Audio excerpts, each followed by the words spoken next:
Hello, everybody. Welcome. I think we've sort of leveled out at about 63. I've released tickets from the waiting list, so we may end up with a few more people, but I think it will be good to get underway. Good evening, everybody. Welcome. My name's Gerard Cook. I'm the Secretary of the Bristol and West General Branch. For those who aren't sure of equity structure, mine's a volunteer position, along with the rest of the branch committee, some of us are here tonight and will probably introduce themselves as and when they speak. Equity have a network of, I think, 52 branches across the country, and I would encourage anyone who hasn't done so to join Equity and to get involved in your local branch, either as a full member, graduate member, student member, etc. I'd like to welcome everyone who's joined us tonight. There's 63 of us so far, as I say. And especially our guest speaker, Fiona Francombe, who's the new principal and CEO of the Bristol Old Vic Theatre School. We're also joined by her colleagues, Paul Clarkson, who's the head of acting courses, Angela Davies, head of design, Joe Stathers, head of production art courses, and Matthew Carmichael, marketing and recruitment manager. Now, in the publicity of this event, we've said that we'd be inviting discussion on the following topics. What does a socially distanced model of theatre training look like? Equalities, diversity and representation in drama training, including but not limited to race, gender, disability, sexuality and economic background, mental health, bullying and harassment, and how can Equity engage more with students and young members. But please be aware that this is merely a starter or a provocation, and the questions and topics can be as wide-ranging as you choose, while keeping the general theme of performing arts training. I want to run through some brief housekeeping business before we get underway. We'll start the evening with a talk from Fiona, and then we'll open the floor to questions and general comments. If I can ask you to keep your mics muted when you're not speaking, and only unmute yourself when I welcome you to speak. You can indicate that you have a question by raising your blue hand within the participants tab. So those who aren't familiar with Zoom, who is probably nobody at this stage, you can access participants by clicking and chat by clicking the relevant buttons in the bottom of the screen, and that will open the participant window on the side there. And within participants, I think about there, you should have a little raise hand button there. I'll respond to hands in order that they're raised, although because there are so many people, I may give priority to those who haven't spoken before. And for the same reason, I ask everybody to keep their questions and comments succinct. Please be aware that the event is being recorded for archive purposes, and we intend to share it on our social media channels. If you'd prefer any of your contributions to not be included in the shared version, please email us and let us know. You can keep the conversation going in social media, and I am putting the links to our social media channels in the chat right now. I've lost my place. And we invite you to join and follow our social media. You can tweet and share comments using the hashtag ArtsTraining2020. Before we start proceedings, I will begin the evening in the way that we start all of our regular branch meetings, and that is with the Equity Safe Spaces statement, which is a code of good practice for every meeting, project, rehearsal, workshop, or training process. And I'm going to share that onto our screen shortly.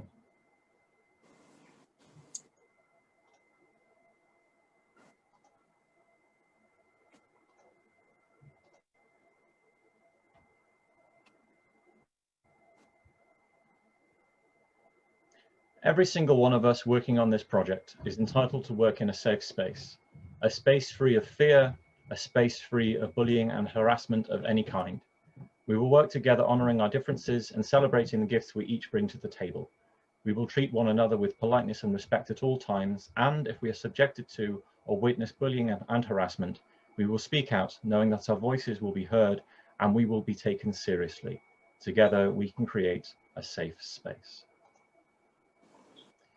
So without further ado, I would like to welcome to the proverbial floor the Principal and CEO of Bristol Old Vic Theatre School, Fiona Francombe.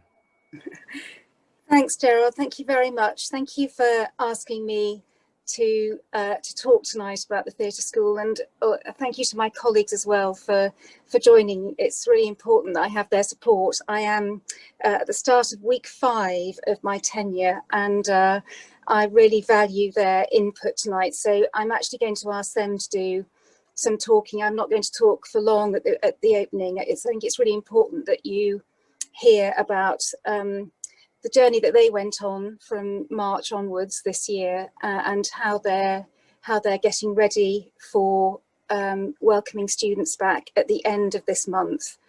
The theatre school, I'm sure a lot of you, I hope most of you know about. It is an inspirational and world-class training venue. It's 75 years old next year. And we have 3 sites in Bristol. We're the main site, Downside Road, just on the Downs. We have our construction and scenery workshops in Sheen Road in Bedminster. And we have our media centre at Christchurch Studios in the heart of Clifton.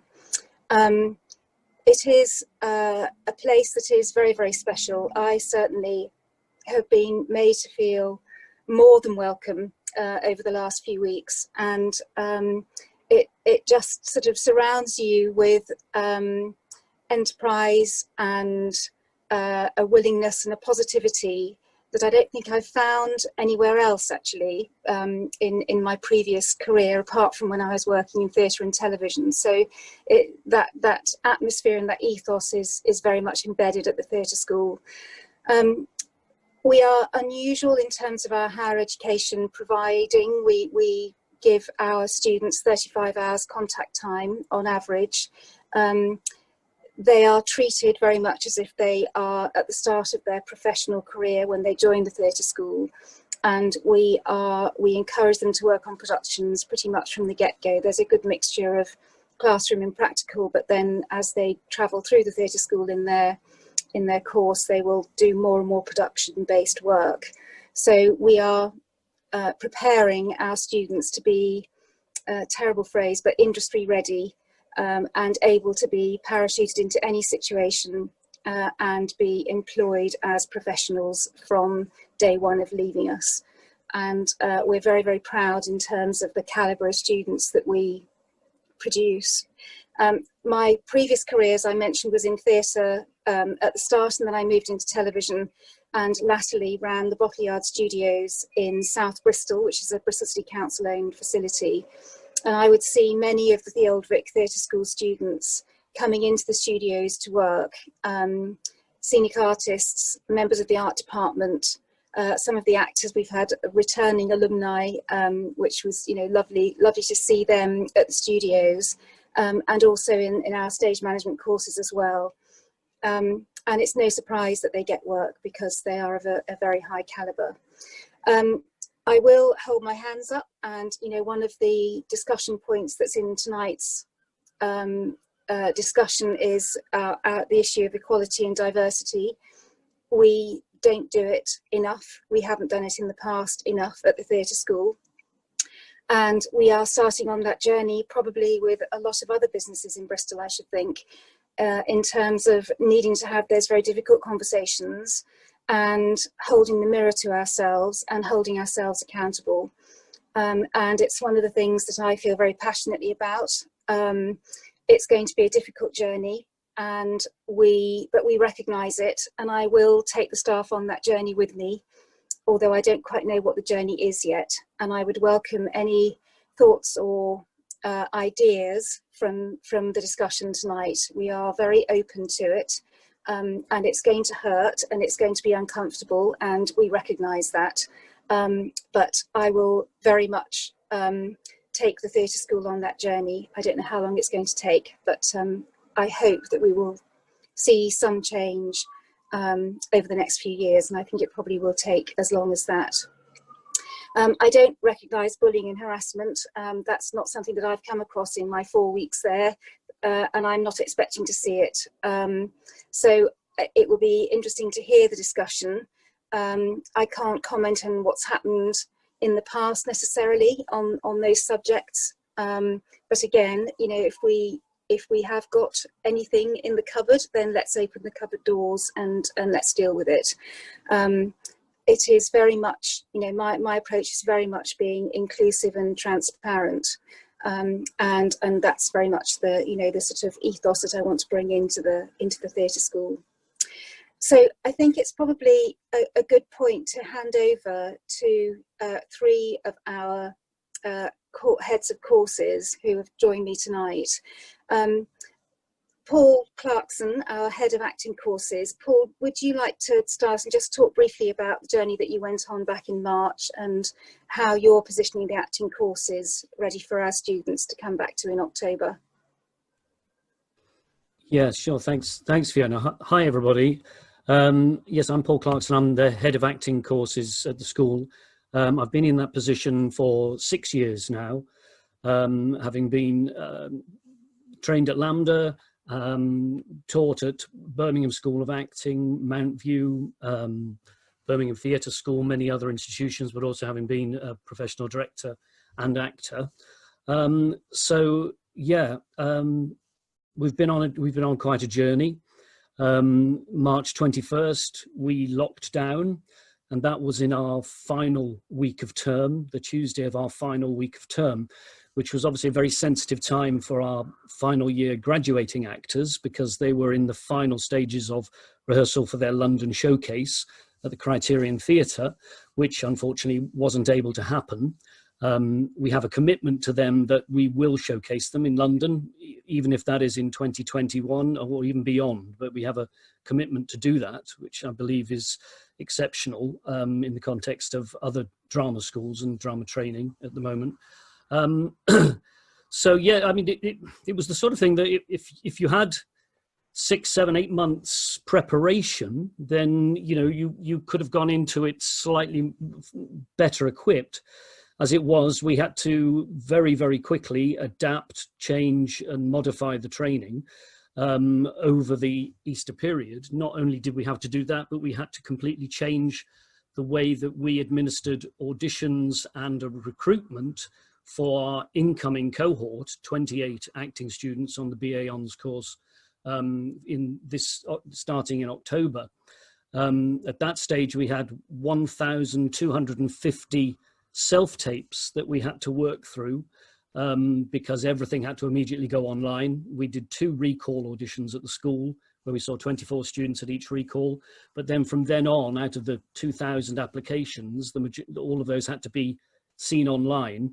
There are people actually at this meeting who helped us hugely with that and processing all of those students through 3 stages to the point where we actually now are able, and one of those students I think is in this meeting, which is great, and it's lovely to see him here. So we're in the position where we are about to welcome 28 students, only 4 of whom have actually ever even been to Bristol, or certainly been to the school. Because that is one of the things we pride ourselves on, is we have a wonderful audition process whereby in their final recall audition, around 300, 400 students actually come to Bristol, come to the school, experience a full day at the school, get a real flavour for who we are, what the school is like, whether it's going to be a good fit for them. And of course, for the majority of them, for 24 of them, they weren't able to go through that experience. So they weren't able to make that valued judgment as to whether this was the right fit for them. Hopefully they've got some sense of who we are and what we do and a flavour of who we are, and they hopefully feel they've made the right decision. So yeah, that was quite a process to recruit that new year. And a lot of those auditions happened over the Easter period, so they had to be cancelled. And then we went into a process of preparing for an entire summer term of online delivery. And obviously we got very acquainted with Zoom very, very quickly.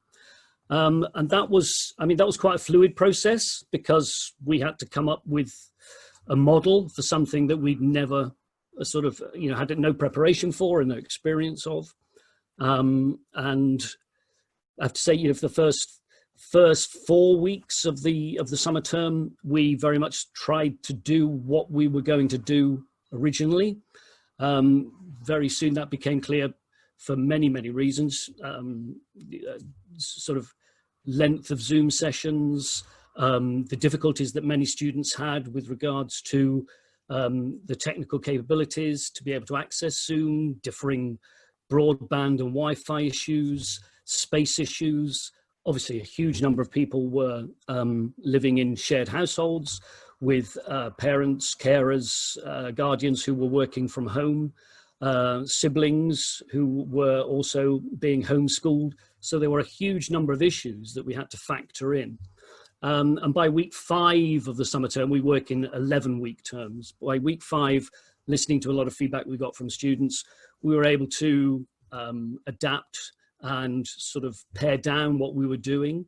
And I would say for the final 6 weeks of term, then we had a very successful delivery of all classes, and obviously productions for the final year. We were about to do 4 new plays, and this was before obviously lockdown. We decided on doing 4 new plays for our final year students by Bristol-based writers, and those necessarily we had to find a different iteration for those pieces. That became quite an exciting, interesting investigation into how you would realize those productions online. So we had a combination of live streams using platforms such as StreamYard or YouTube, and 2 of those productions were live streamed, and then 2 productions were what we termed capture and cut, which is where we were actually tasking students to film their own material under direction of fantastic directors, 4 brilliant directors who took us through that process and took the students through that process. And then our wonderful film and audio department, headed by Richard Maxwell down at Christchurch, was able to edit all of that material, although students were actually learning new skills by editing their own material before sending it on to Richard Maxwell to be edited.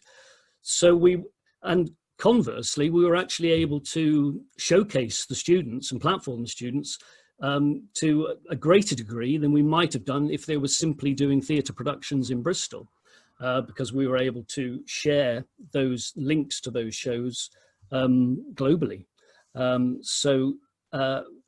Interestingly, out of 28 students now, 20 have very good representation, have agents. Only 8 are outstanding and have yet to seek representation, and we have an ongoing commitment to them to help them through that. So although they've finished at the school, they've not finished because our commitment to them continues. So I'm aware that I may be talking too much, but that's sort of in a nutshell what we've had to do. And now obviously we're preparing for an autumn term with what is the buzz phrase at the moment, but blended learning, where we are attempting, we will be getting very small groups of students into the school, working in much smaller groups, working on a much pared down timetable, as safely as we possibly can, adhering to all COVID-19 guidelines, protocols, procedures that we can, and working virtually half in school, half on Zoom. So it's going to be a mixture of both. So that's where we are with regards to acting courses. Paul, thank you for just painting that picture. I should say that at the theatre school, I think everybody defaults and thinks that it's mainly acting. It absolutely isn't. We have a huge range of courses. We have costume, drama directing, writing, design. We have production arts, and then scenic art, and there was a production management course that we're looking at seeing if we can bring back as well. So it's really important to me that you have a cross section, not only from the acting side of the school, but also all that sort of production side as well. So I'm going to bring Joe in. Joe, if you don't mind, Joe Stathers, who's our head of production arts courses. Joe, if you don't mind just doing as Paul did and just giving us a snapshot of how you had to switch things. These are very practical courses, much more difficult potentially to deliver online, and just talk us through that and how things are looking for our students coming back at the end of September. Yeah, thanks, Fiona. Can everybody hear me? Yes, good. I can see as well. Great. I'll take you back to the 21st of March, the same date. We were looking at actually working on 9 live shows in the summer term. It was going to be very busy for us, and the decision was taken really early. Let's do those 9 shows some way anyway. Some of them would have been directed by our MA directors, designed by Angela's design students, and they would have been integrated in the main shows as well. In the end of the day, we got those scripts, we got permission and rearranged the licensing from the people who owned the rights to those pieces, and it worked especially well, as Paul mentioned, because some of them were local writers, to broadcast and stream or share recorded versions of those shows for the same duration that they would have been performed live. Normally when you start, has anyone actually started to look at licensing for music or for scripts? As far as online streaming goes, the prices, as everything, start to rise exponentially. Thankfully, deals were better in the short term, so we were able to get the access to stream our own stream the writer's material over the same time, and we made a few decisions, as Paul was hinting at. We could have filmed and edited for the 4 new pieces 4 whole films, but we didn't have the time and the editing power to get all of those together. And actually, we'd learnt a lot from those first 4 pieces that were directed at the beginning of term by the directing students. That using StreamYard, using Zoom as performative platforms was actually really interesting and captured some of that live feeling. So for me, somebody who teaches lighting and video projection, I actually taught very little of that last term. You can move around some standard lamps in people's houses and that's about it. There isn't a lot you can do when everybody is in a different place in the country, some of them on canal boats and all kinds of weird locations. So instead, myself and the students, particularly who are focused in the technical area, we became Zoom experts. There is no manual for how to do shows on Zoom. So we had to work it out ourselves. There are all kinds of geeky secrets that I won't go into now, but message me and at some point, I'll do a big debrief of this on people, but there's so much that I'm sure some of the rest of you will have explored already. But what we felt that worked really successfully from the first shows was actually this can still feel live. This environment, whether you're in the Zoom meeting or whether you're watching a stream on YouTube or somewhere else, the interaction, even though there's a slight sound delay and everything, if you work it right, and the actors did across the board a fantastic job of anticipating a little bit of that audio latency, it feels like a live event. You're still there. You know that something slightly edgy is happening. It's not a slick piece of theatre. But we still managed to integrate some pre-recorded material into that. And the great bonus of working in this hybrid way is that not only were they live events for those people who caught the live streams, but we've also got a record of that material as well, which is a great show reel. But yeah, we're all bored of Zoom. We've done a lot of it. The first, from that end of March onwards, and I'd only used Zoom twice, and that was many years ago through an international festival I went to. And it's moved on an awful lot since then. It's moved on a lot since we did our summer shows. I can't believe that we spent a week working out how to get actors to be able to stream their own cameras in black and white, and now there's a button on Zoom to do it. Thank you, Zoom. Zoom keeps changing their platform every week, sometimes usefully, sometimes not. So we have to keep rolling with those changes as well. But we have all had a lot of Zoom. Probably most family pub quizzes will have dwindled by now. Part of what we did over the Easter holidays initially was do a lot of social activity whilst we're planning the term, is just actually make the students feel that they're still part, everybody's still part of the same community. And able to collaborate. And across the board, students and staff and the various technical experts that came in, especially on the film side, made a massive commitment to making things happen. But the great thing is that even though that March 21st was the day when Boris said, don't go to theatres, not we're closing the theatres, but don't go to theatres, we're all familiar with that from many years ago. Now the theatres can open again, sort of.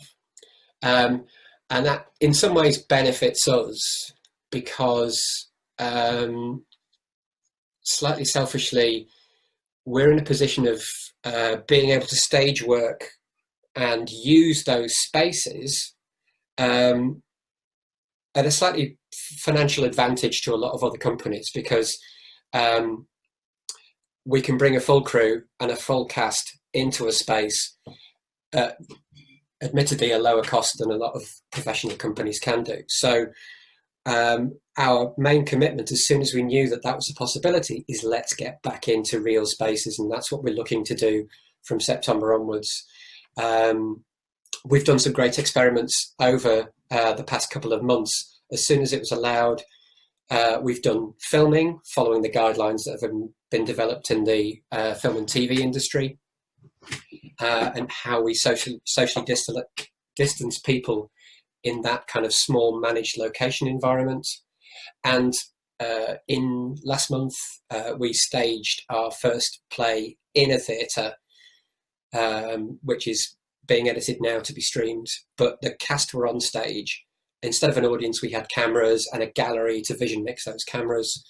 And we're hoping for a hybrid of that to come in the next term that will have some live capture, but also real bodies watching the show as well.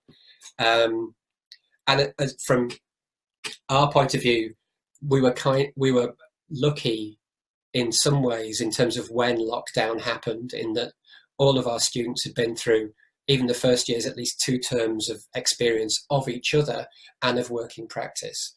So adapting to an online environment, particularly for rehearsals and performance, was a lot more natural. And we found a lot of things were very similar.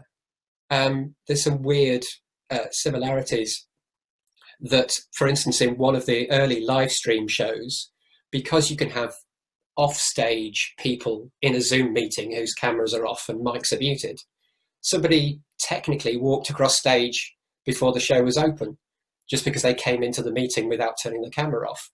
And you go, oh, so that can still happen. Okay, that's nice. And you realise that a lot of the etiquette, a lot of the discipline is actually the same, and you've got the same pressures. You need, if anything, as big a crew to manage some of the details of staging a show. But yeah, we don't want to do that all the time. We're planning a lot of sensible measures to hopefully protect everybody who will be together in those small groups from the beginning of term onwards. And the next month, with the opening of schools, and the next couple of months as universities all return, will let us see how effective that is, hoping that it's going to keep everybody as safe as possible. But, you know, as a lighting practitioner, if I wanted to do lighting completely safely, with no risk, nobody would climb a ladder, which is obviously useless.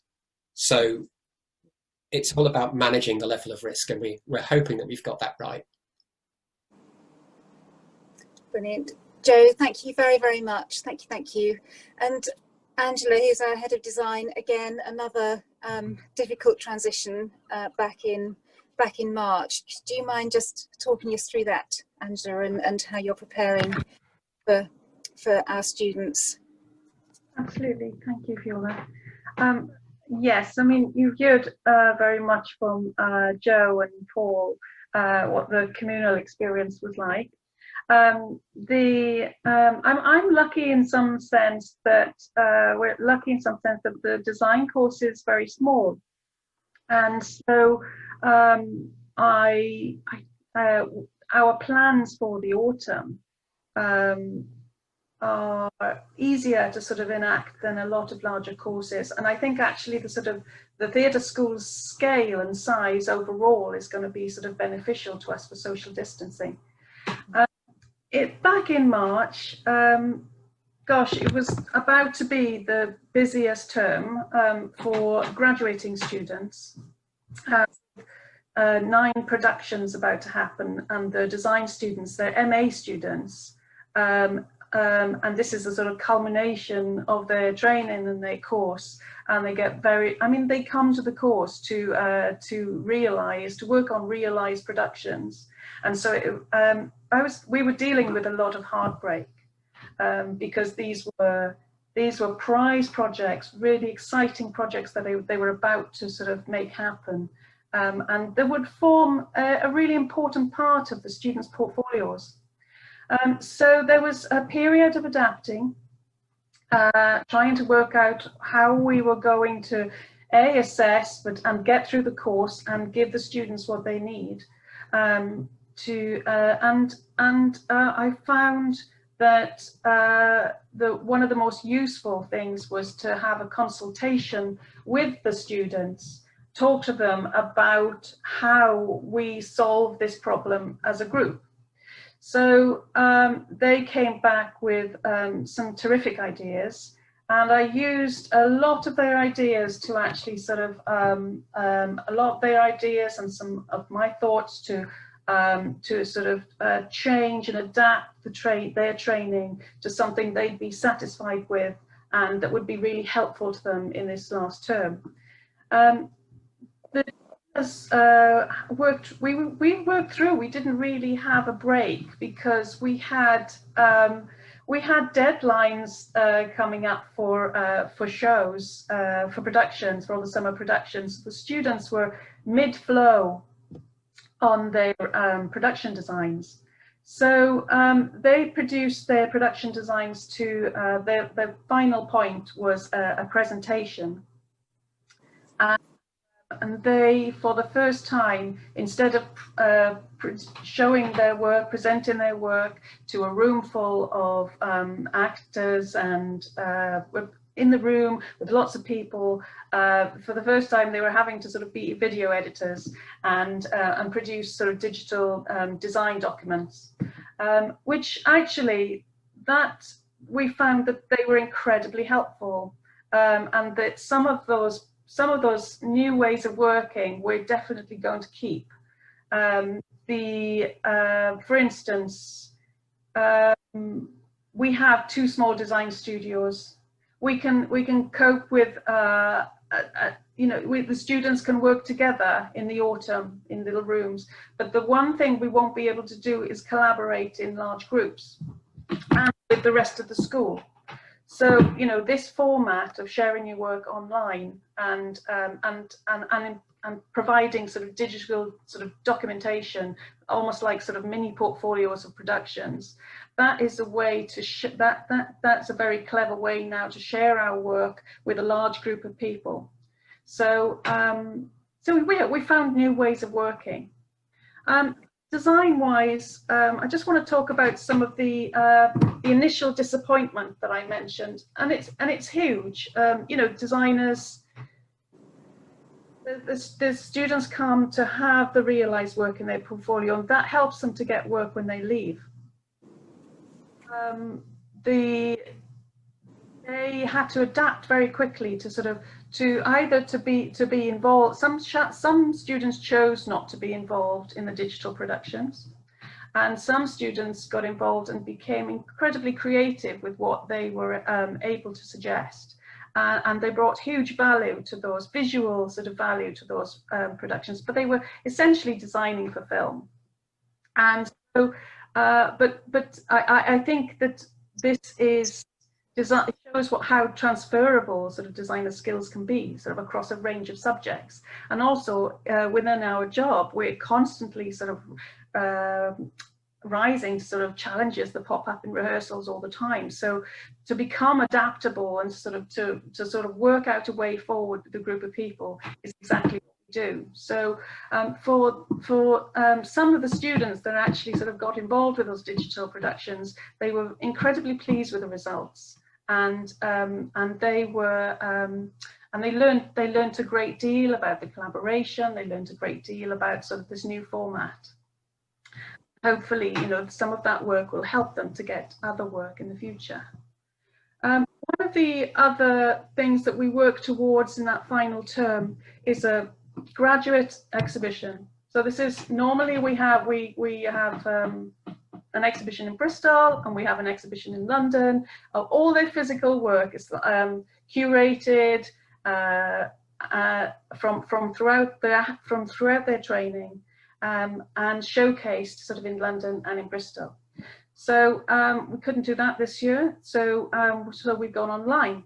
And I think I'm just going to send everybody a link to the work. I think you'll find that their work is incredibly strong. We have the Generate, which is our graduate exhibition, launches the work of the costume students, the MA scenic artists, and the MA theatre designers, now called performance design. I'll talk about the course change very soon.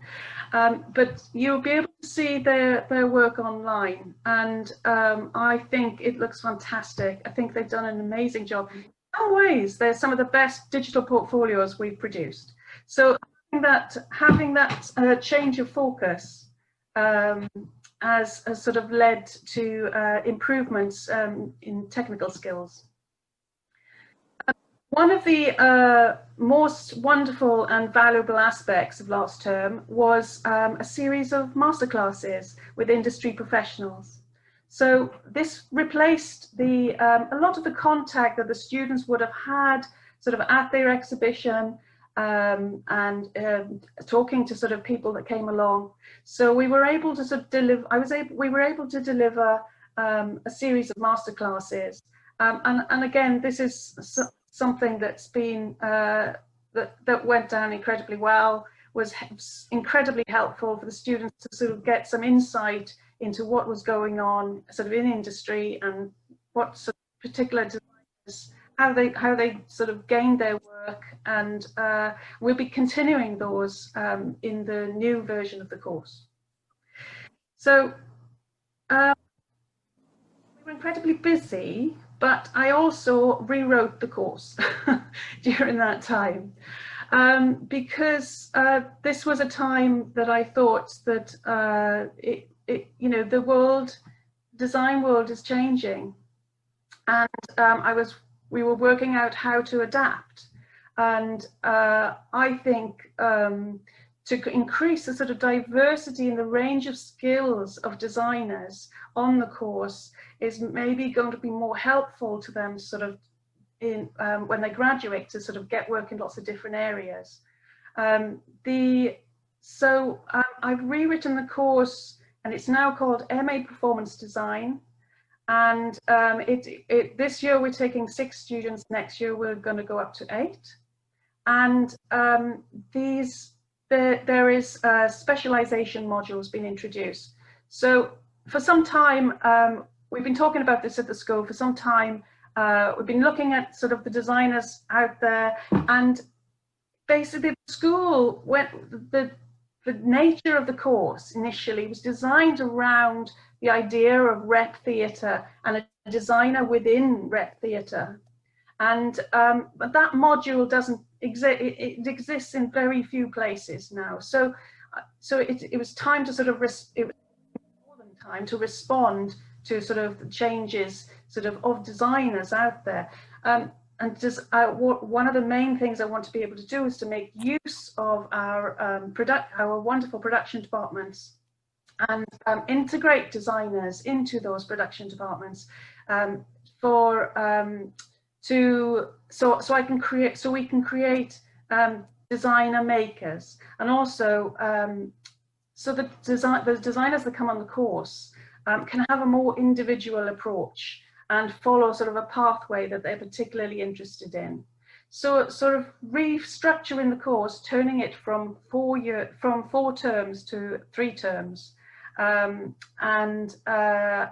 rejigging those modules has sort of allowed me to do that. And we have a first set of students to start this new course in September, and I'm very excited about that. And I have to say that they've been incredibly patient. 4 of those students were supposed to start in April.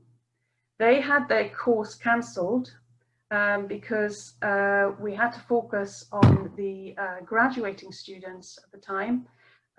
So they've been through a journey, and they've had to wait a very long time to sort of take their training, but they're all very excited about the new course we're about to start.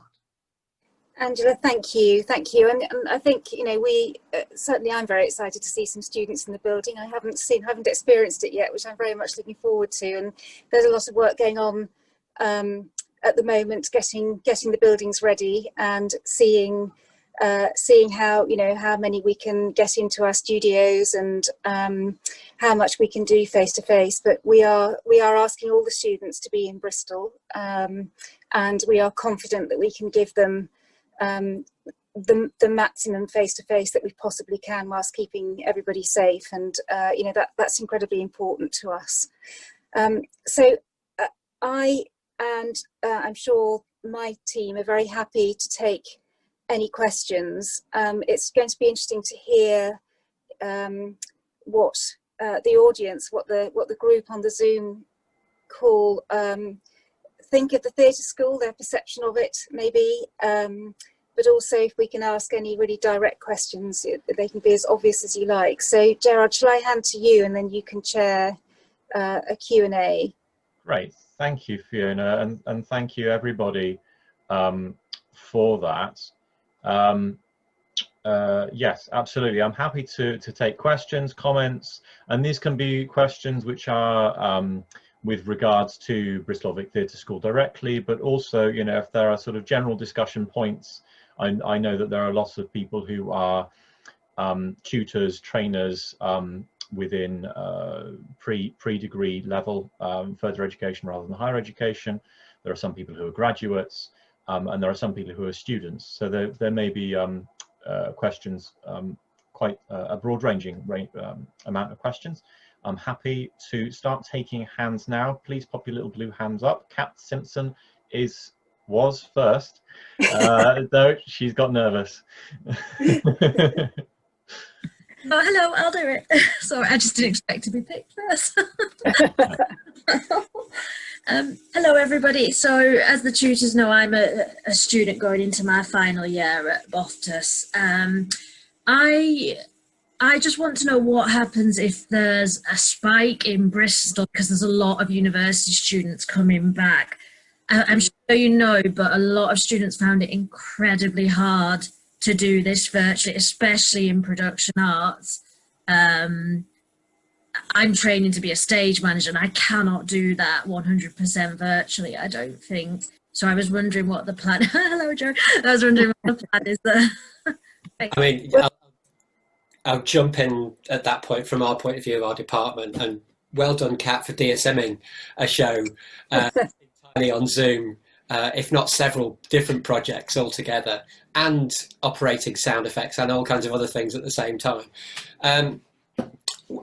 I have a little thing. I'm not entirely sure that Britain ever went into total lockdown. I think when we heard those words, we think of Italy, we think of China, we think, you know, people shut inside their houses. Personally, I can't see the same level of closure happening again, because there's a will to keep businesses going. We'll have to wait and see what happens with levels of virus and things like that. But I know Fiona's said, and perhaps you can give us more detail in terms of the relationship with Public Health England, for example, in terms of the decision's not necessarily in our hands. What happens if there's an outbreak in any particular place, whether it's specifically the school or Bristol as a larger aspect. But I know our hope is to keep going. and whilst also obviously trying to allow people to self-isolate and manage that at as local level as we're allowed to. Yeah, Kat, very nice to meet you. It'd be nice to meet you in person when you return. I mean, Joe's right. Local lockdowns now are in the hands of the local authorities, and if Bristol has to lock down, then Bristol has to lock down. It's out of our hands. If we have an outbreak at the theatre school, and we are going to be doing a lot of training in our induction to students around their responsibility, not only for each other, but also for my staff. They also have to understand that this is not just about them, this is about my staff too, and their families at home. So there will be a lot of training around that. If we have an outbreak, we have to report it. If we have one case, it has to be reported to Public Health England, and the decision will be out of our hands, and Public Health England will take over and tell us what we have to do. Please just rest assured that we're doing everything that we can, and the will is most definitely there to keep delivering the training that we're there to do, and that's what I know. My team, the staff and the support staff are actually, all actively working towards. So I must just share with you though that before I finish at the studios, the fact that the Southwest had such a low number of cases and was consistently on the sort of low right at the bottom of the graph on all those government daily updates has meant that it's been the most fantastic marketing thing for Bristol, because the amount of film inquiries there are for the city now, because it's perceived by the insurers as a safe city to work, is huge. I mean, Bristol is going to be full of film crews, again, who all have to work safely. But, please be reassured that it is still consistently low. There's a slight rise at the moment, but I'm keeping a very close touch with the local Public Health England office, and we'll just have to keep our ears to the ground and react accordingly. Brilliant, thank you, Kat. It's a fantastic question, and thank you, Joe and Fiona. The next hand is from Clara Marullo. Now, Clara's very able to introduce herself, but I did want to say Clara's director of the Actors Workshop in Bristol and was a fantastic guest speaker for us about 18 months ago, I think. Thank you. Clara. Thank you. Hi Fiona, and congratulations. Nice to see you again after all these years. I run the Actors Workshop. I have a studio in Southville. We have a very specialist foundation course that gets kids into drama school. Even during the pandemic, we did exactly what Bristol Old Vic did. We didn't miss a beat. We actually only took Easter Sunday off. We still got 34 places on BA or MA courses at accredited drama schools. Etc., etc. I have a question for you about this coming year, though. A lot of my students, just like, and also I have alumni at every drama school in the country. My son is going into third year, or is just about to start third year at Guildhall as an actor. As Kat said, it was really tough for these kids. They don't have the resilience yet. One of the things that my students found incredibly frustrating was recalls and final recalls, especially at schools like Bristol, like Guildhall, like RADA, like Lambda, that have a multi-step audition process. Yeah, first round's easy to self-tape, but when you're going into round 4 or 5 and you're still self-taping, that was incredibly frustrating. Some of my best students who should have walked it didn't. Others who I went really got into very top schools. I know I've probably done the same thing, Zoom auditioning my next cohort. It's easy to make mistakes, but what are your plans for recalls in 2021? And added to that, how will showcases pan out, and what's the balance that you're planning to do between online or filmed and live performances? I'm going to let Paul take that in a second, but Clara, it's lovely to see you again. Thank you for teaching my children how to sing, or my daughter how to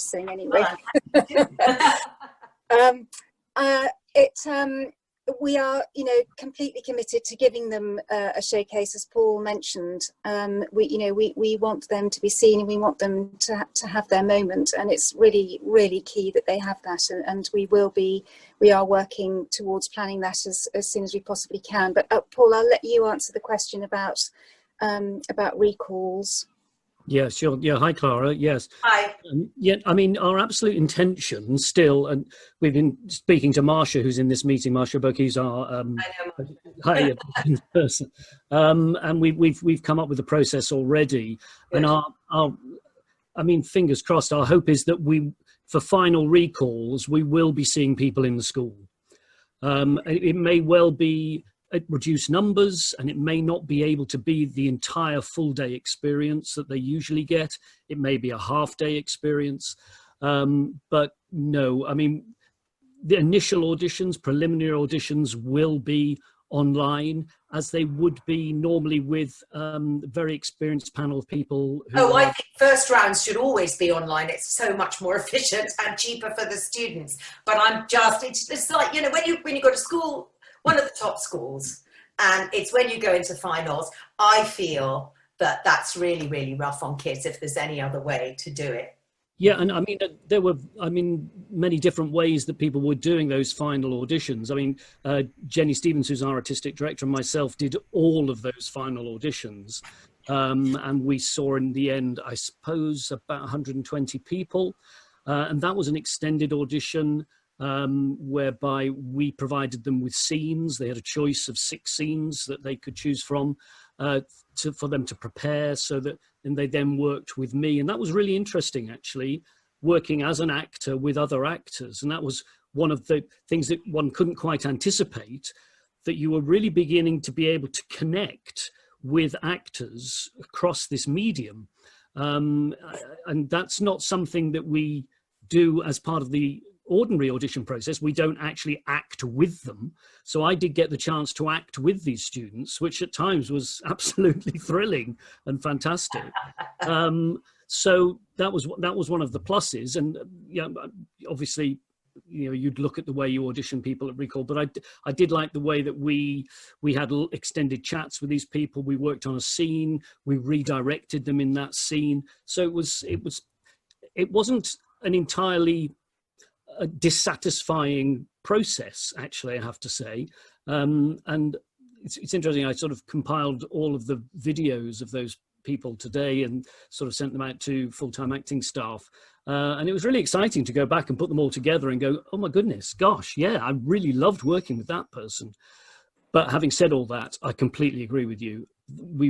They have to see us, we need to see them, because it's about not whether, they're the right people for us, but whether we're the right people for them. And, they have to be able to make that decision. So, yeah, I'm really hoping, along the model that we're going to be experimenting with in the autumn, that we get people into the school and in a safe, socially distanced way, we're able to work with those actors. And also, the big thing that we weren't able to see, and I've said this many times, is that, we pride ourselves on an ensemble ethic. Yes. And it's the ensemble side that's so hard over Zoom. The wonderful thing about getting in 24 students, you put them into 4 groups of 6, and they get to know each other through the day, and you see them going from improvisation to character classes to voice classes to doing their speeches, and you see them bond, and you make all sorts of judgment about how well they work with each other, how generous they are, how sensitive they are to other people, how well they work within an ensemble. And we've not been able to see that. So we've had to trust our instincts that these students will have those sorts of ensemble skills. Brilliant. Thank you so much. Thank you. Before I go to the next couple of hands, it's sort of a follow-up question in the chat from Luke, which is there anything that can be done to help further education students or those applying to create better self-tapes? Is that something that may be able to find some way to help potential future students in some way? Well, we've got masterclasses on that. Look on my website, coming up this term, 3 of them. Feel free to put your website in the chat there, Clara. Thank you. Anything from Paul or anyone else from Bob about in response to that? to help? They won't be doing self-tapes now. Right. So we will not be doing self-tapes. So I mean, obviously we gave some guidance to self-taping, and we do specialist classes in self-taping at the school, and but as part of our process, we will not be doing it by self-tape. Thank you. Next hand is from Connor Hunt Preston.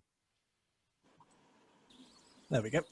I believe, Joe, you were talking about using Zoom as a form of theatre, as well as using it as pretty much an expansion of theatre. It's not, like you said, it's not movies. The question I wanted to ask was, would there be any potential research for VR headsets to be used for people at home to watch a theatre production? And if so, how would that work? How would that happen? Because I believe it would be a good way to go forward. It is a technology that is working very well at the moment. I'm just wondering if that would be integrated anytime soon, really. It's really interesting. We're at this crossroads now of, the three-dimensional and the two-dimensional. And what VR sometimes misses out on, I think, that a show like The Encounter with 3D sound encompassed when you saw it live, is other bodies in space. So it's that proximity and that feeling of other people's feelings around you that virtual reality can't cope with. There's a lot of great things to play with, and definitely I think the intersection of all these different types of delivery can add things, but very much for me, wanting to drive a lot of the live performance that we did on Zoom and StreamYard was, let's make it feel live. There is a bit of media mixed in with this, but actually it's really about that danger and that interaction. There are some people who are doing great experiments and integrating augmented media and screen-based media off mobile phones and location-based information and a lot of that material that's really exciting. For me personally, and this is something I realized quite recently after kind of 10, 15 years of working in video projection, I actually like seeing real people in a real space. And I've always thought that that part of my work is just something that's moving wallpaper that goes with live people. It's how you get that experience to still have an energy and an excitement about it. So it's an element. It's something that can be brought in like lighting or sound. But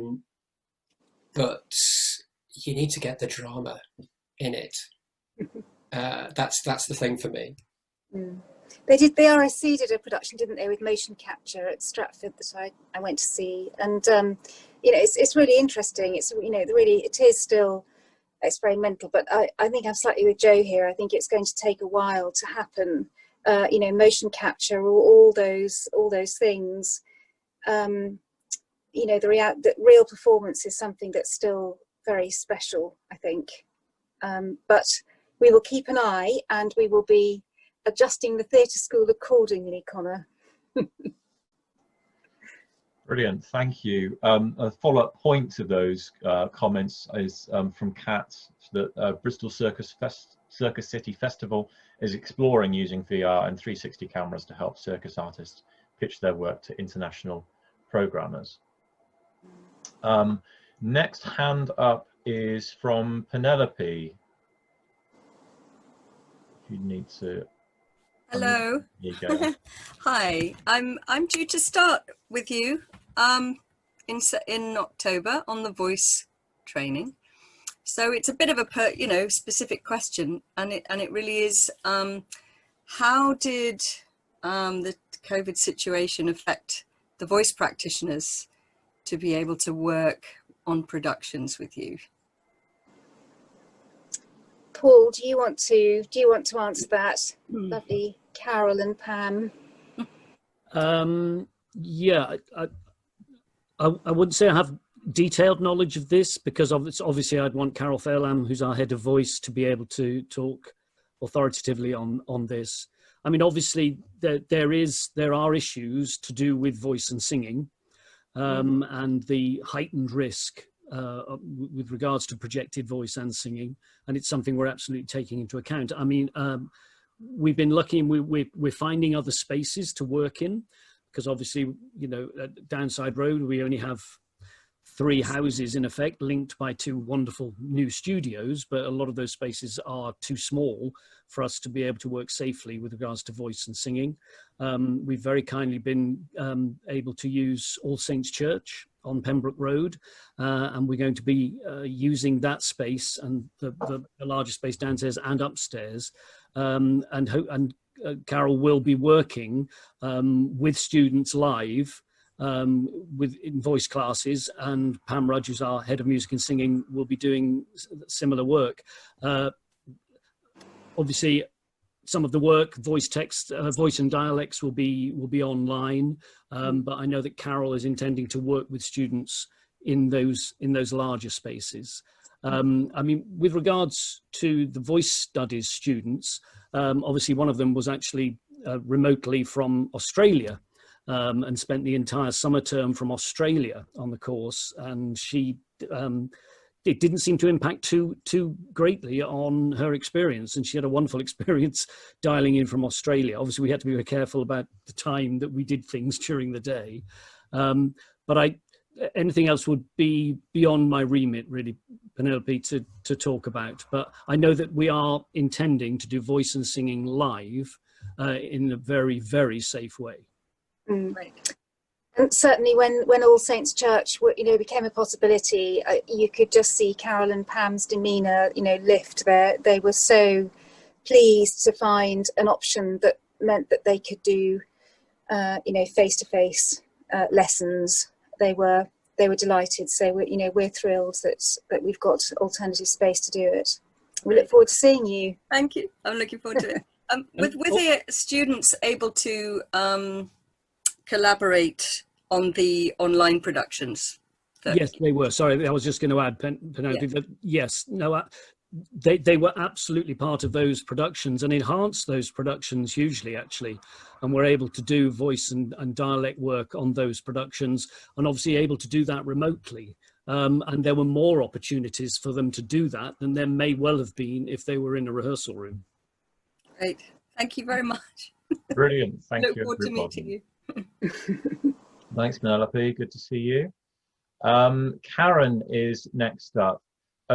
Before Karen comes in, just a couple of people asked me one after another within the chat about finding the blue hand to raise your hand for those who weren't able to find it. Basically, if you click on participants at the bottom of the screen about there, that'll open up the side panel there, and then probably about here or here, you'll find a little blue hand that you can click to ask a question. If you still can't find it, just say in the chat, and I'll bring you in. Karen, please go for it. Thank you. I was one of those that did the blue tick, I must admit. Notwithstanding what's happened with COVID, or maybe it'd be affected, is there any possibility in the future that there would be an MA course for performing that isn't for international students? I know you have your international students acting course, but whether there actually would be a master's for non-international students? Sorry. We can look into it. Anything is a possibility. Paul, we were talking about, there is a new course coming online next year, isn't there? Yes, are we allowed to say anything about that? Probably not, no. Okay. But there is a new course coming. We are hoping it's going to is going to appear next year. I mean, I can't. I am still learning. I have to hold my hands up to say that I've got an awful lot to learn about the academic side of things, which sounds. There's a long way to go for me in terms of just understanding, how we put courses on and why, and how we do our market testing and checking that they are viable courses. So you know, I think anything is possible. It's not in the pipeline at the moment, but we have to make sure that the theatre school is obviously financially viable.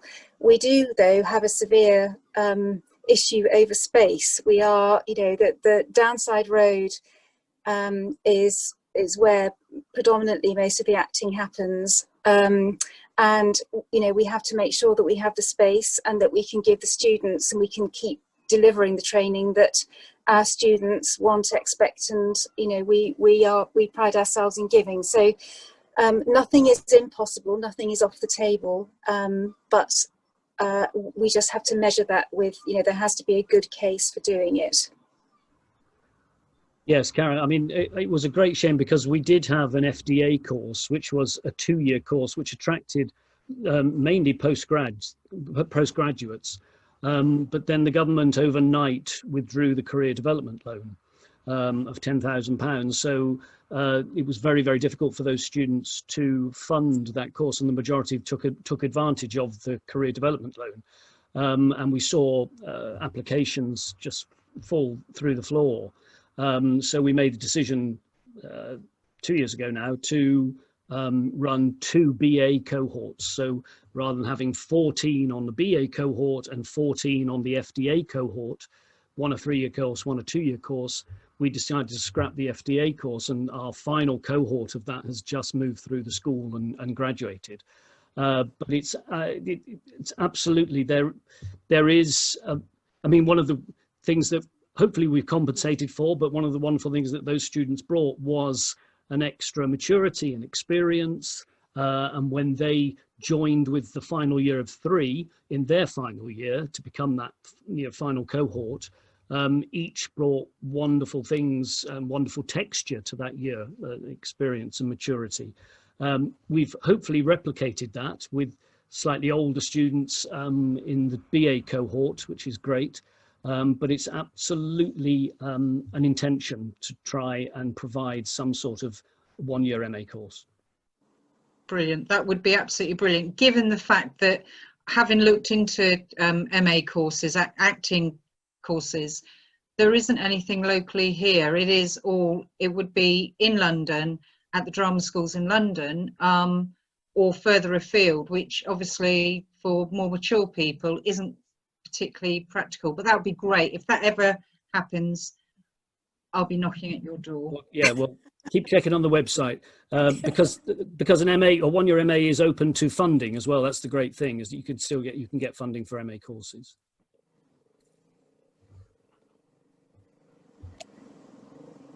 Unmute.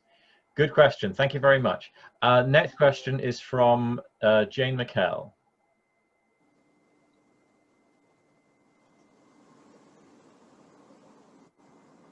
Jane, you might be muted. There we go. Can you hear me now? Yes. Yeah. Hi. Hello. Yeah, just actually a comment to make to Angela, just to say that Tish Mantrip, who is joining the design MA, did design actually for our production, which Mary Anning, the Mad Woman of Lyme, which was supposed to tour 16 venues, including London, in March. And so she's still got that to go out yet. We're still, like yourself, determined to do it. But yeah, and just to say she's amazing. I just wanted to give her a really good start. She's a fantastic young woman and incredibly talented, and we were thrilled with her design, which was all made, and we've been, you know, experimenting with it, and at least she got to see it in action, but not in the theatre. So you've yet to see it. So so thank you, and she's brilliant. We're very proud of her. Thank you, Jane. I look forward to working with her. You're welcome. So I just really wanted to say that. And also, was it Karen who said about the 1-year course? Karen Payne. Yes. Yeah. Just to agree with that, because many years ago, I actually got into Bristol to do the postgrad and it was 2 years and I couldn't afford it. I was a mature student and I went to drama studio because they did a 1-year course. So I think, you know, that's ever is thus. It would be brilliant, I think, for lots of people to have that 1 year intensive because of economics, really. And of course, as Karen said, to have somewhere more locally would be superb. I had to go to London as a young married woman and live separately, but it was, yeah, it was a great experience. But I would have preferred to have gone to Bristol. So I just want you to know that. Noted. Thank you very much, Jay. No, thank you, Jay. really, I just wanted to say some nice things rather than. It's nice. It's always well nice done, and really to say how incredible. You know, I have some understanding of what you've been through, and I think what you sounds as if you've done some amazing things at very, very difficult situations. So well done, and thank you so much. Yes, yes. Brilliant. Thank you, Jane. You Next question is from Connor. Hello again. Yes, hello. You talked about having safe spaces, and I'm 100% fully on board with this. My question about them is, will they be specific for what exactly? I'm a little confused, and I just want to ask just to make sure that I know what you mean by having a safe space. If you don't mind clarifying that for me. Was that in relation to the safe spaces statement at the beginning of the meeting, or was that in relation to something that one of the speakers from the theatre school had mentioned? At the beginning. It just confused me slightly. Sure. So the Equity Safe Spaces statement was part of what was Equity's agenda for change, which was the union's response to the Harvey Weinstein scandal and Me Too. I'm just popping a link in the chat there for you, Agenda for Change. And the Safe Spaces statement was just one element of that. And it was very much Agenda for Change, phase 1, and that there will be more work coming on that as well. So it's part of well, the poster behind me, you've got the harassment helpline, and the work that Equity is there to support people in the workplace, if ever the workplace or indeed in training, if they ever feel that they're subjected to bullying or harassment, that they can approach the union and the union has their back for that. Does that sort of answer your question in a roundabout way? Yeah, it does. And I'm just going to assume that it goes for anybody and everybody, regardless. Yeah, absolutely. I mean, the very principle is that absolutely it is a safe space for everybody, and the Equity is there to support anybody who is able to become an Equity member. And obviously those, perhaps if you're working on technical sides and Equity doesn't, you don't come under Equity's remit, then we would encourage you to join BECTU as a union instead, and they one would hope would be there equally to be able to support. Brilliant, thank you. Sorry for asking such a silly question. No, it's a great question, not silly at all. Thank you.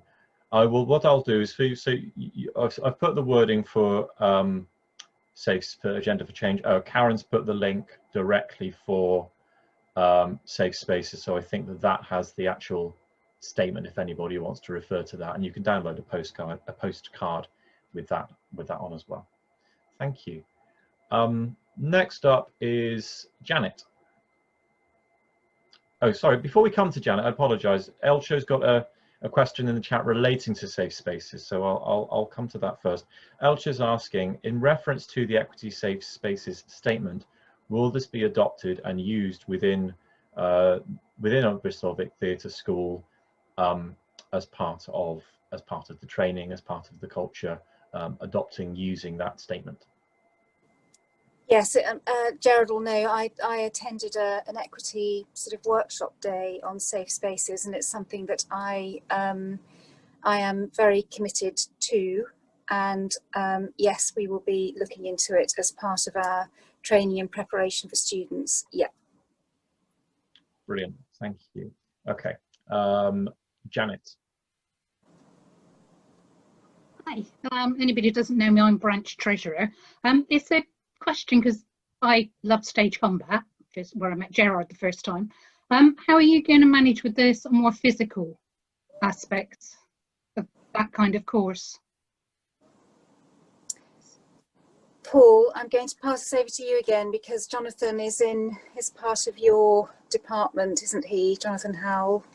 Yeah, sorry, Jack, you said you love stage combat. Is that, I just missed, is that correct? Yeah, I do. Yeah. Okay. Yeah, I just have memories of sort of rolling around the floor on top of people quite a lot of the time, which is difficult to social distance when you're doing that. It is, yeah, and that's been very challenging. And I mean, elements of the stage combat and the modules in movement have had to be trailed from the first year into the second year. Although there's still a commitment that we will complete those stage combat elements in the second year, and we will be able to bring people to stage combat exam and showings within the school. I mean, I don't know, do you know Jonathan Howell? Are you aware of Jonathan Howell, who's our head of movement and a stage combat specialist? Yeah, we've done when I was training, he did a workshop with us. Yeah, well, Jonathan, I mean, it used to be the case that to actually get a message to Jonathan, you had to pin a crossbow bolt to his door. Because that was the only language he really understood. But the moves that Jonathan has made, and this is a very, very established, highly respected stage combat, and works with the Old Vic and Tobacco Factory and all sorts of other organisations, and works sort of internationally as a stage combat expert. But the biggest thing he's learned to do is actually buy a laptop and learn to go on Zoom and learn how to do stage combat on Zoom. So it was just amazing last term to see Jonathan working with students in a virtual scenario, kicking cushions around his front room in Portishead, and teaching students to do the same. But then finding amazing videos online, and I don't know if people may have seen it because it sort of went viral, where I think American fight directors and stunt performers were actually doing these incredible online videos where they were throwing punches and reacting across this medium, and created these incredible fight sequences. And Jonathan took that on and worked in that way as well. Although, I mean, having said that, our MFA international students on a one-year course they're just about to finish have been together for so long now that they've created their own bubble, and I witnessed them only last week working on advanced stage combat routines absolutely hand to hand because they're living with each other and have created a bubble. We've tried to identify all of the students next year who are living in the same accommodation, and there is a chance that we will be able to work with them at very close quarters. So, yeah, no, I mean, it's absolutely a very basic part of the training, not just for the skills of stage combat, but also for the high energy handling of text whilst moving, and all of the benefits that has. So we're committed to doing that, and again, as safely as we can. But we've found all sorts of imaginative ways to replicate stage combat skills online. Brilliant, thank you. Kat, your hand is up next. Hello. I'd like to ask quite a few questions, but I'm just going to choose one. And that question is going to be, could you tell me, and perhaps this is actually more a question for any current students who are on the call, could you tell me a bit more about if there were any impacts for student mental health of the lockdown period and being taught online, and how those were addressed by Bob?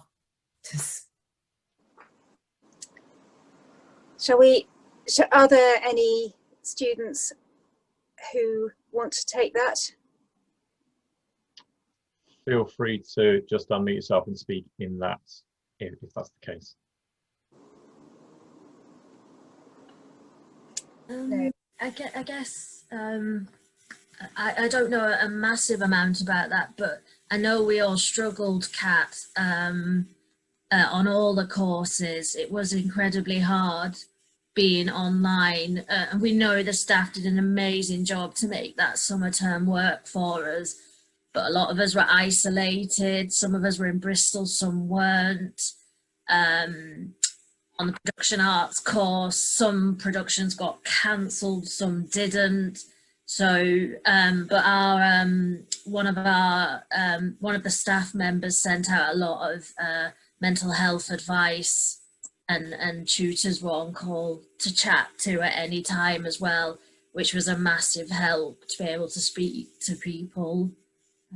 Yeah, helps a little bit.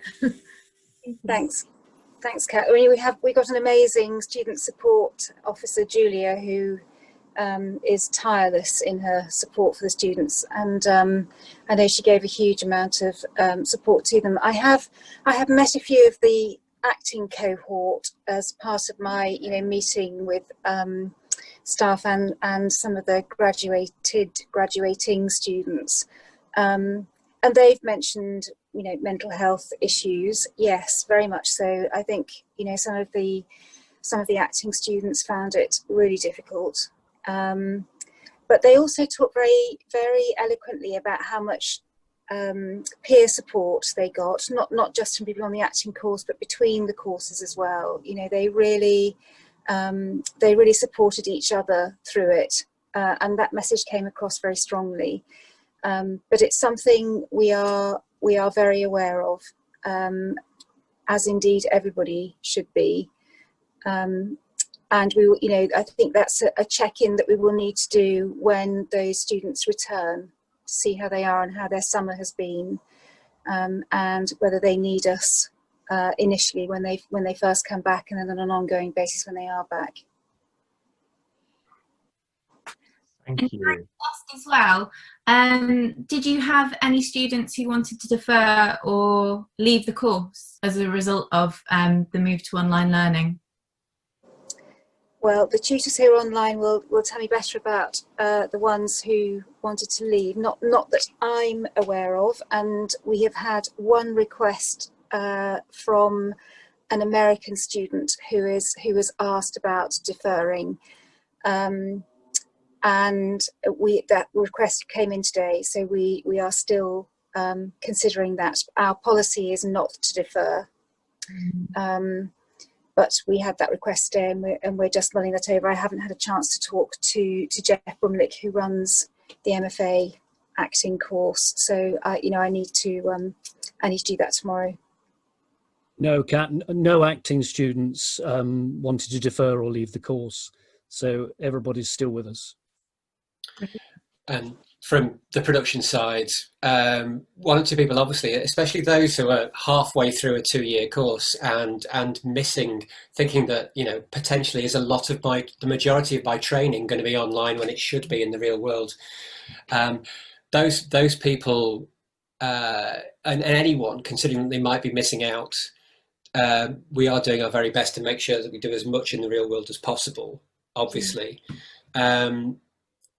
But the alternative is not great, because there isn't a lot of experience in real theatre if we are forced to shut as well.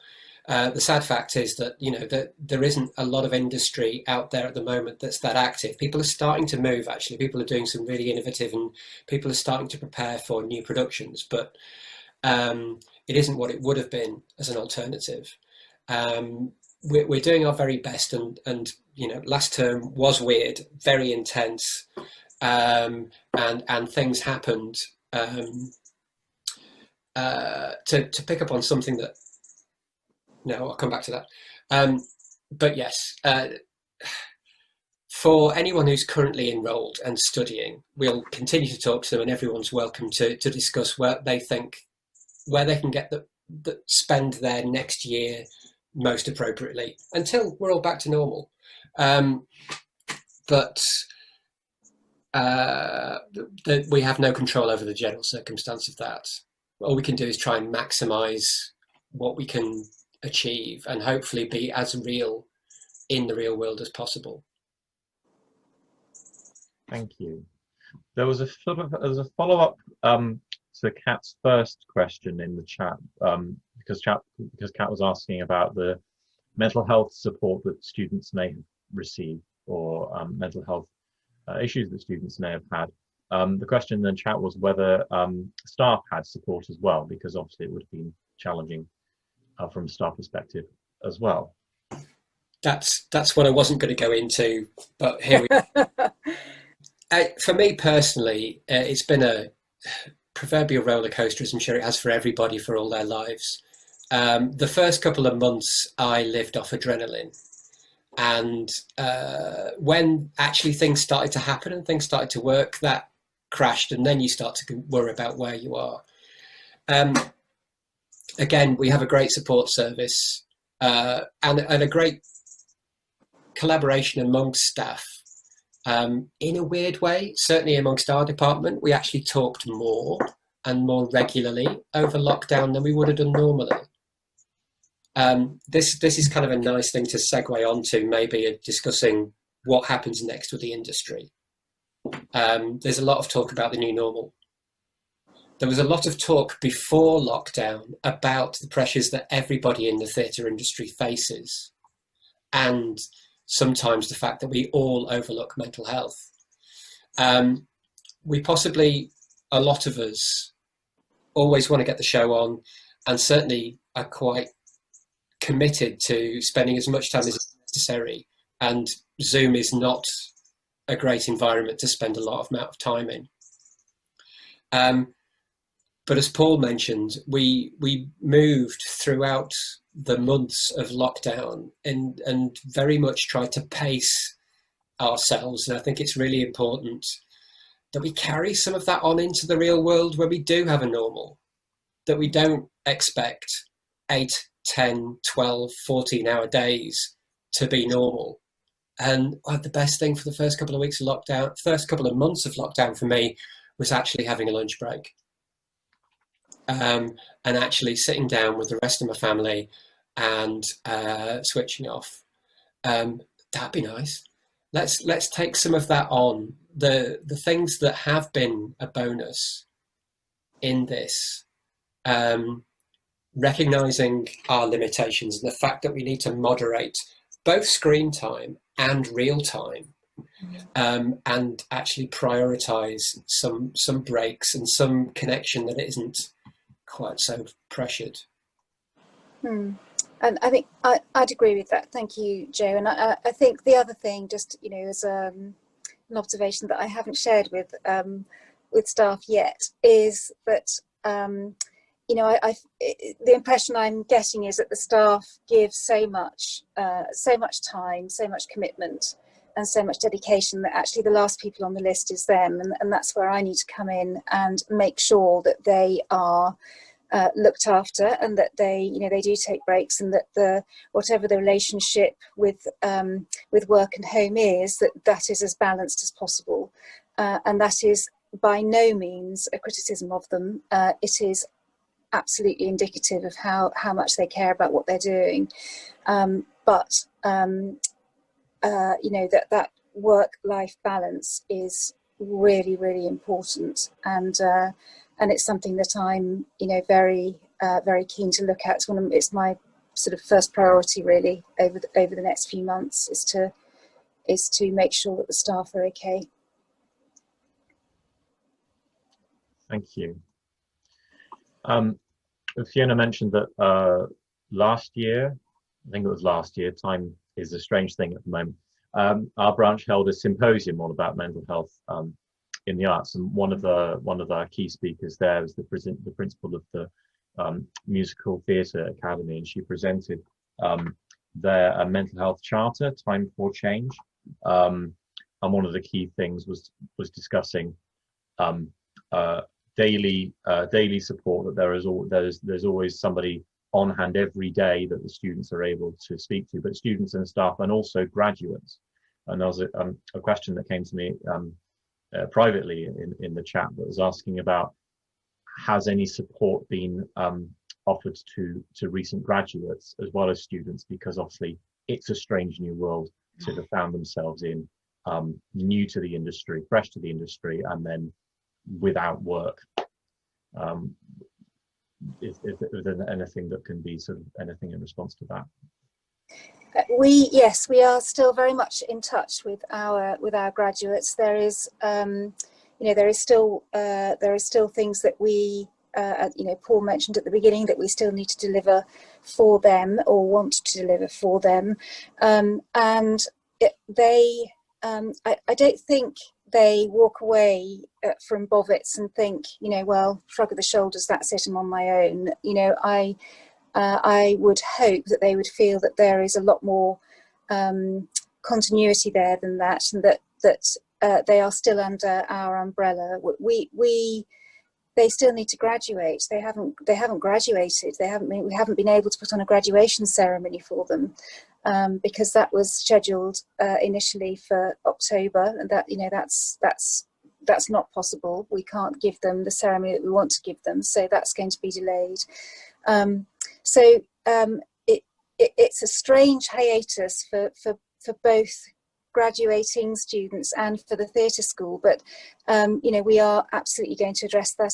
I was talking today about getting a Zoom call for those graduating students, and just to talk to them about what our plans are, why we're just the process that we're going through at our end to try and give them what they want and need, because they can't get, there is no closure really at the moment for them, and we need to keep advising them about how the industry is going. The first part of the industry back is television, and if employment is anywhere, it's there at the moment, and hopefully we will be able to support them to try and find work in television initially. If not, then we'll be telling them what to do when we know what's happening with theatre and the other areas of the creative industries. But I hope that they know that they can pick up the phone, and that's certainly something I'll be telling them when we get on that Zoom call with them, which I think is being scheduled for next week or the week after. Brilliant. Thank you. Yeah, I mean, also, Jared, I mean, I'm in constant touch with students. It's amazing. I've been here 6 years, but honestly, I'm speaking to students that left 5 years ago, very regularly. We also operate a mentor scheme. We've always operated a mentor scheme, and this year's been exceptional, actually, with the number of people reaching out, not only for those sort of alumni and talks that we had from incredible ex-students, but also offers of mentorship. So every single one of our graduating students is matched with a mentor who we feel very much suits them and is able to help them chart their progress through the initial stages of the business. Brilliant, thank you.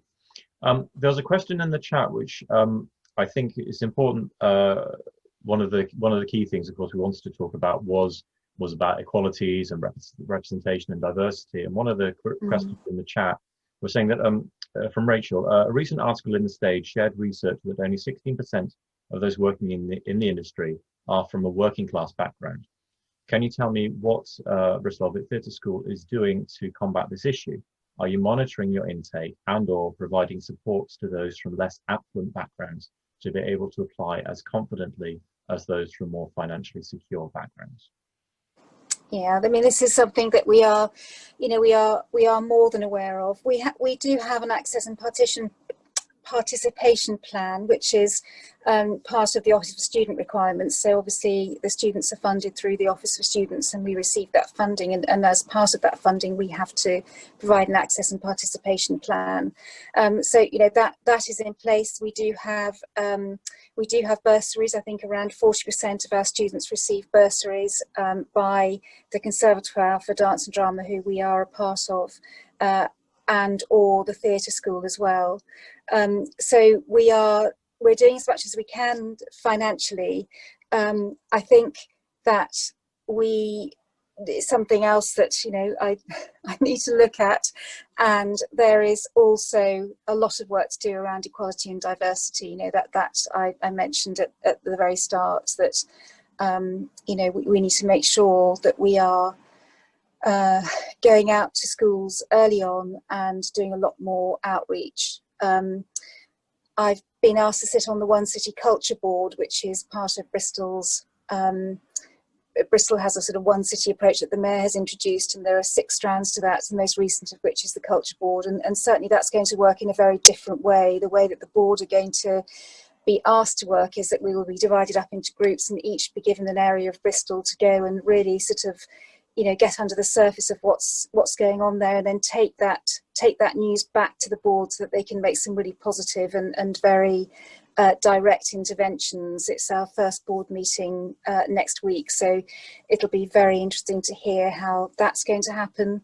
And there, you know, there's a lot of work happening within the city around equality and diversity, inevitably, and you know, it is a time for change. It is a time for very positive change. I was on a conference for the channel commissioners, BBC ITV, Channel 4, Sky, and you know, that was really interesting. They are absolutely, you know, going all out now to address this issue since Black Lives Matter. So again, you know, it's going to take time. This isn't a quick fix, and it's going to take a lot of intervention in a very good way in terms of getting the word out and making the creative industries, theatre, television, known as a career, both in front of the camera and behind and on stage and off stage. So yes, you know, we are more than aware of it. I think practically on the ground, I mean, it's been really exciting over the last couple of years, the number of students from underrepresented backgrounds that we're getting, including working class backgrounds. And I think auditioning regionally is something that's really helped us with that. Auditioning in Belfast and Glasgow and Newcastle and Leeds has really helped us to identify students who might not have been able to afford to come to Bristol for an audition. We've slashed our audition fees this year, so that they've virtually halved. So hopefully that is going to enable people to be able to access.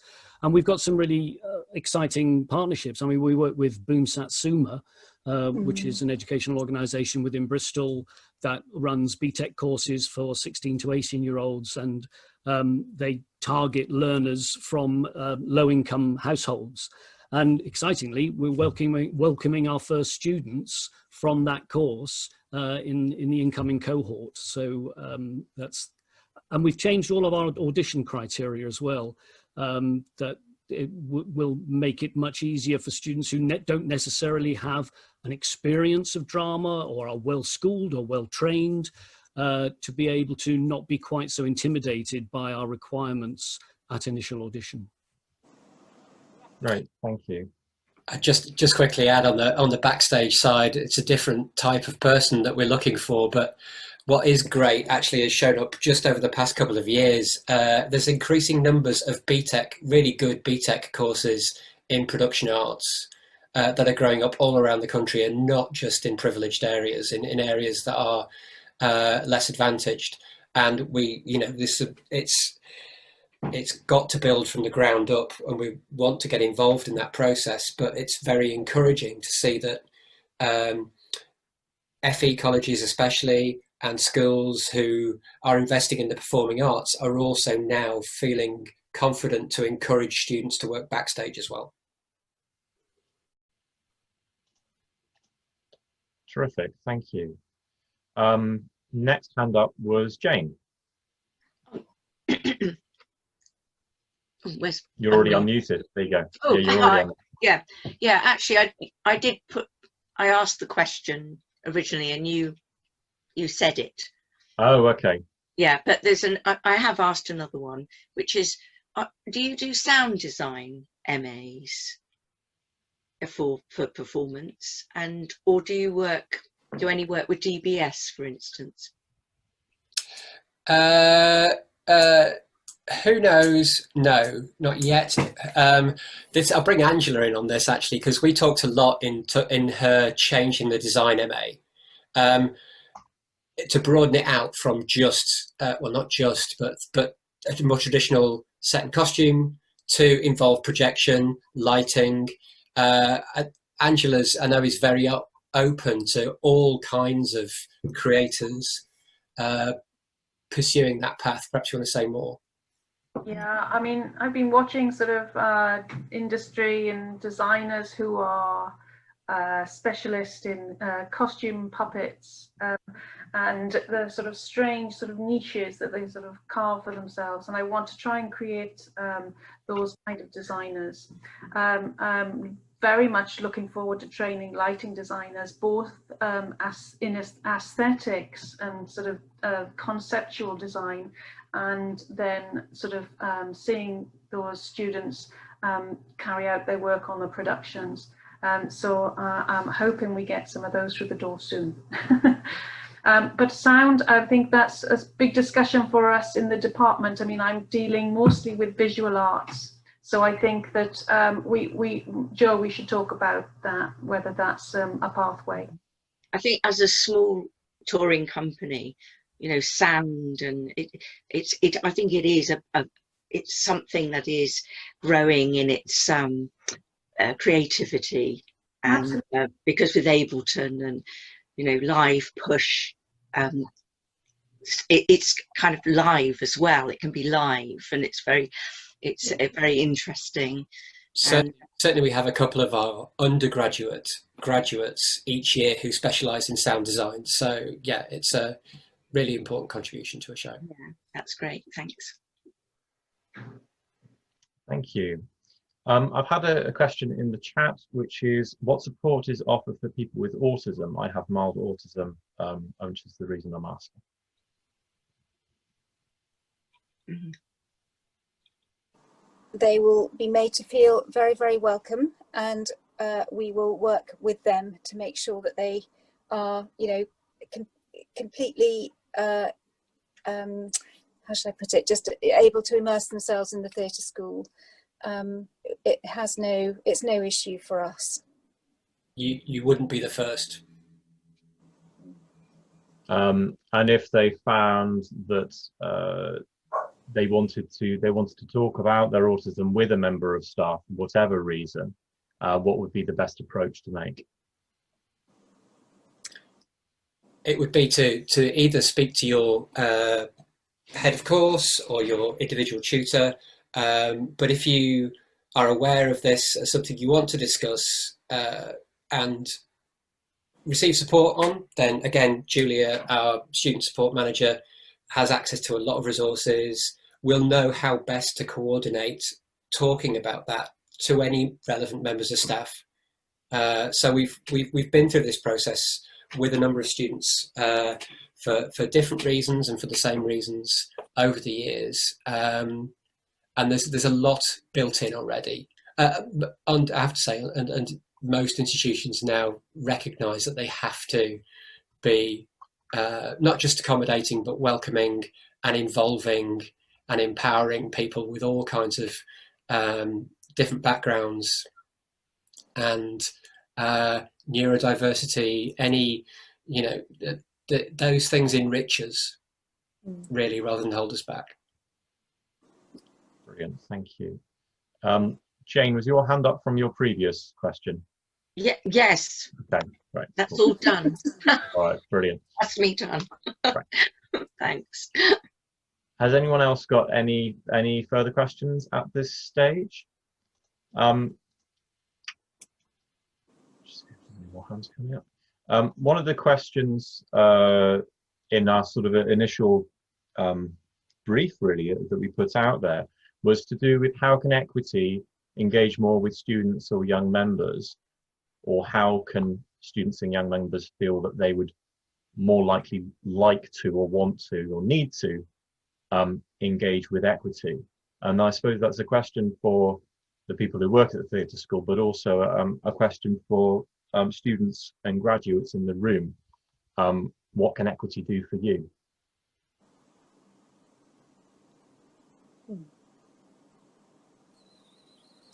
May I start? Yeah, go for it.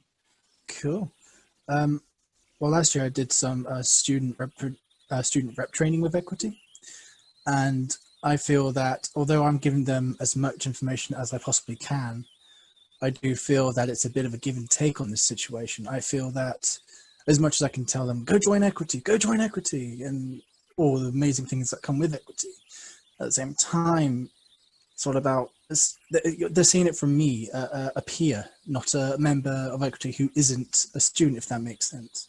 So I think it'd be really great if equity could spare maybe a lesson's worth, or even just 5 minutes. 5 minutes would do so much for so many students, because then they're hearing it not just from a fellow student, they're hearing it from someone who's maybe been in the industry a bit longer, maybe someone who is working within equity.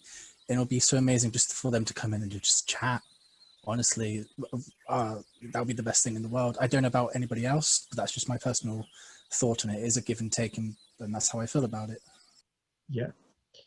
Yeah, Gerard, I mean, it was interesting last term. Malcolm Sinclair gave an alumni talk to our students, former president of Equity. I mean, every year we have professional talks and Spotlight come in, and, you know, they see many casting directors and agents, but it did strike me that we'd never actually had anybody specifically from Equity coming in.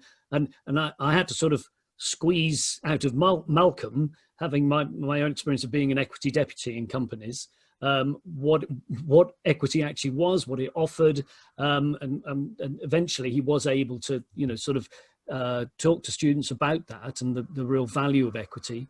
And it was interesting that was sort of news to a lot of them. So I think just fundamentally, get in touch with me, come in and talk to our final year students, because I think it'd be great just to have a session where you can talk about the benefits of equity. Yeah, in response to that, I'm aware that our area organizer Simon Curtis and the our area recruitment and retention organizer Wayne Bev have come into the theatre school to speak to students in the past, but that hasn't necessarily had the consistency that everybody, I think, may have liked. And I think sometimes it's hard to find times within the student year, because there's always a production that people are working on, so it's finding that window, and so that's a challenge in itself. But I think the offer from Simon sent his best wishes for this evening. The offer would be that for student talks this year is that they can either come in person, socially distanced, or they can run a Zoom session for students. And that's Zoom sessions have already occurred for drama schools in other parts of the country. So that's definitely something that we can do. Yeah, that'd be great. If you want to get in touch with me directly, that's probably the best way for that to happen. Yeah, I think all graduates would be interested to hear from you directly. And I think Zoom is actually a brilliant format for that kind of meeting. So, you know, certainly our larger meetings where we try and get the whole sort of school together, this is the way that it's working for us. Brilliant, thank you. And as has been pointed out in the past, that's often been held as a member of staff and an equity member alongside. To, you know, it's very good for an equity staff member to come in to say these are the benefits of the union, but it's also very good for equity members to come in and say this is what the union means for me, this is what the union has done for me. So I think that does make a profound difference to a lot of people. I'll read some comments from the chat and then we'll go back to the hands. And we're due to finish at about 9 o'clock, so I'll try to fit in as much as possible. What can equity do more to support people with learning difficulties, including Down syndrome, to become actors and have a fair representation on mainstream TV, film and theatre? A comment with relation to the question about autism. I have Asperger's and I'm going into my 3rd year at the Old Theatre School in the production arts course. I've had open and helpful discussions with staff. I also mentioned it in my interview, and this has been embraced during these past 2 years. DSA tailored support is also available for students if they need it from the theatre school or from UWE. And Andy says, dear Fiona and all, thank you for this informative and positive meeting. May I wish you all the best for your new academic year at the theatre school. And thanks for the thanks. Great.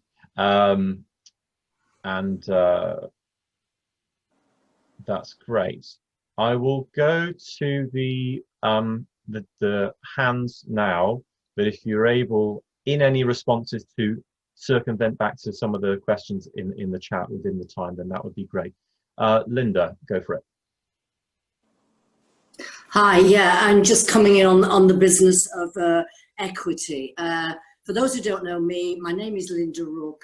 I was on the local branch committee. I am the Southwest Area Councillor on Equity Council, and I'm also Vice President. And I would be very happy, as I live in Bristol, to come in when you are actually open and whatever into the Old Vic School, because I don't live far away. And I have attended things, drama school events, where students have said, oh, wow, this is fantastic. And one of the things they said, and this was across the board drama students from RADA right the way through Central East 15, which is my background, was saying, do it earlier. Don't leave it to the end of the year. Get us in earlier, because they need to know these things much earlier on. So I'm around. I can do Zoom, or I can attend later in person whenever it's safe. So very happy to do that. Thank you. That's wonderful. Thank you very much. We'll take you up on that offer. Let me just talk to the course leaders and work out when a good time would be. But thank you very, very much for that. That's much appreciated. Welcome. Brilliant. Thanks, Linda. Next question from Joey.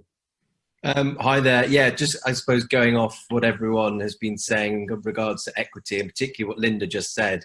I think when I was, I graduated nearly 10 years ago now, but there was definitely a sense when I was at drama school that it would have been really great to have had more information from equity. And I suppose in general about the workings of the industry. You're trained, you know, about how to be an actor and all the skills that you need to, you know, longevity in terms of your skill base, but there's no kind of preparation in terms of knowledge of, you know, what, say, and your income's going to be, or how it works with equity in terms of your rights, etc., etc. So I think from what Linda was saying, it's, you get a little bit of that right at the end in your third year, but actually having a sense of equity and a sense of the industry, maybe from, you know, the get-go, from getting at drama school first and second year, I think would really, really help. Actually, it would be a really kind of helpful knowledge going forward. Thank you. Thank you. Noted. Brilliant. Thank you. And I think that one of the things that Simon said in his email to me also is that offer to come in for first year students is very much there as well. And I agree that that's a fantastic and important thing to do. Penelope, your hand's next. Hello. Just want to say a massive thank you to Equity and you, Gerard.